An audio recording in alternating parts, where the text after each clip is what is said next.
Hey there and welcome. Ever popped the hood of your car and just felt completely lost? Yeah, you're definitely not alone. But that's exactly what we're going to tackle today. We're going to demystify all that stuff.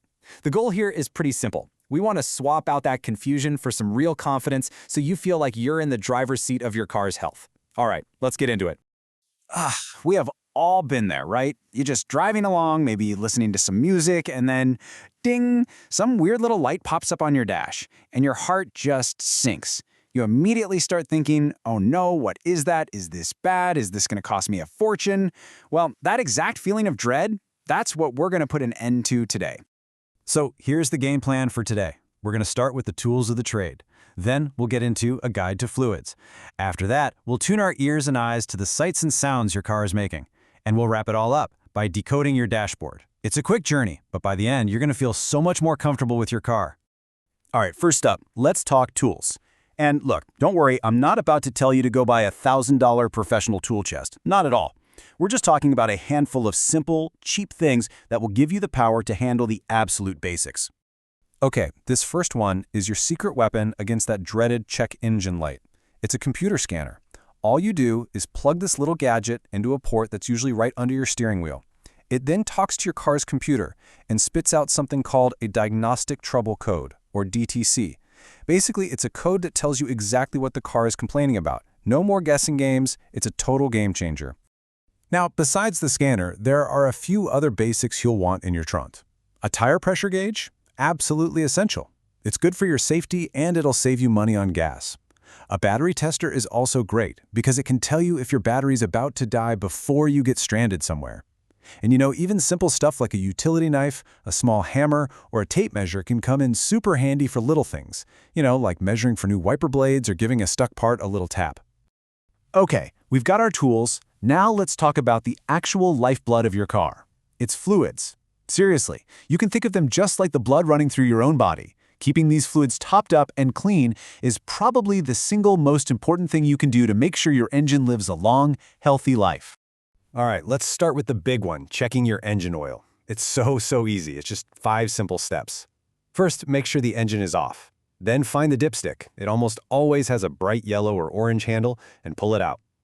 Wipe it clean with a rag or paper towel. Shove it all the way back in where it came from, then pull it out one last time, and that'll give you your true reading. See? That's literally all there is to it. And here's exactly what that looks like. You can see the dipstick there with that bright handle I was talking about. And on the right, you see how after you wipe it and dip it again, the oil leaves a clear line on the stick.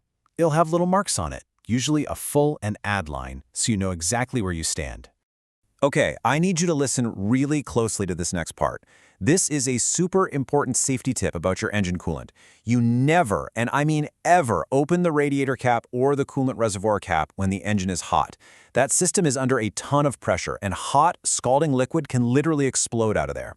So please, always wait for the engine to be completely cool to the touch before you even think about opening it. So why are we even bothering with this stuff? I mean, what's the big deal?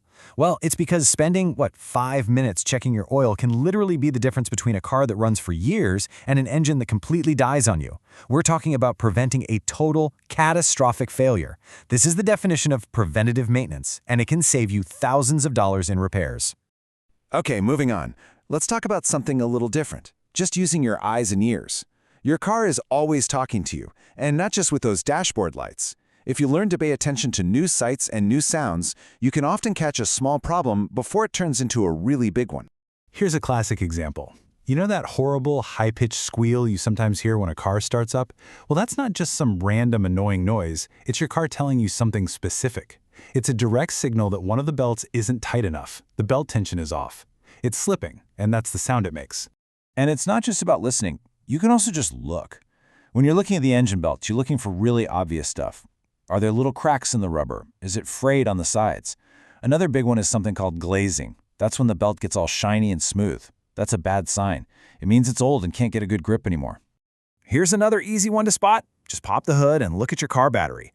You see those 2 metal posts where the cables connect? If you see a bunch of crusty, fuzzy-looking green or white powder on them, well, that's corrosion, and it's a sure sign that something's not right with your battery or charging system. And again, a quick word of warning here. Be really careful with that stuff. That powdery gunk isn't just ugly, it's actually acidic. It can give you a chemical burn if you get it on your skin. So please don't touch it with your bare hands, and for goodness sake, keep it away from your eyes. Always, always think safety first. All right, time for our last section. Let's finally tackle that dashboard. We're going to go through those cryptic little symbols and turn them into something you can actually understand and use. It's time to learn the language of your dashboard. Okay, this one is probably the most serious light you can see. It looks like a little genie lamp or an old-timey oil can. This is not a friendly reminder to get an oil change. No, this means your engine has lost oil pressure, which is catastrophic. If you see this light, you need to pull over as soon as it's safe to do so and turn the engine off. I'm talking immediately. Driving for even a few more minutes could completely destroy your engine. Right up there with the oil light is this one, the one that looks like a little thermometer floating in some waves. This is also a full-blown emergency. It means your engine is overheating, and that can cause massive damage.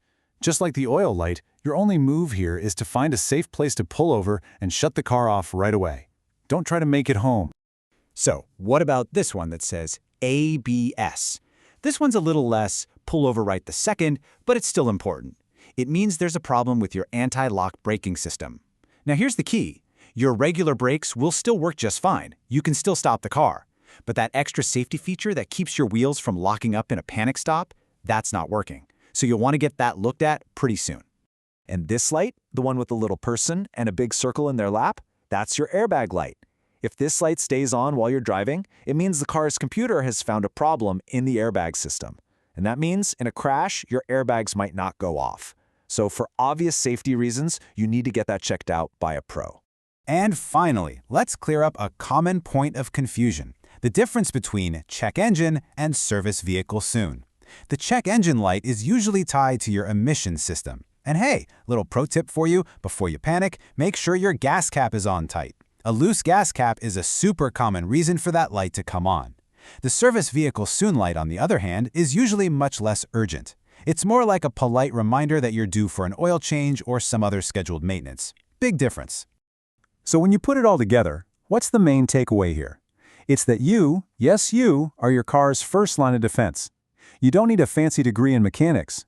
Just by doing these super simple checks, looking, listening, checking fluids, you can catch problems early and play a massive role in keeping your car healthy. Look, your car is talking to you all the time. It uses lights, it uses sounds, it even uses smells to tell you what's going on. It's telling you what it needs. So the real question is, now that you're starting to understand the language, are you ready to listen?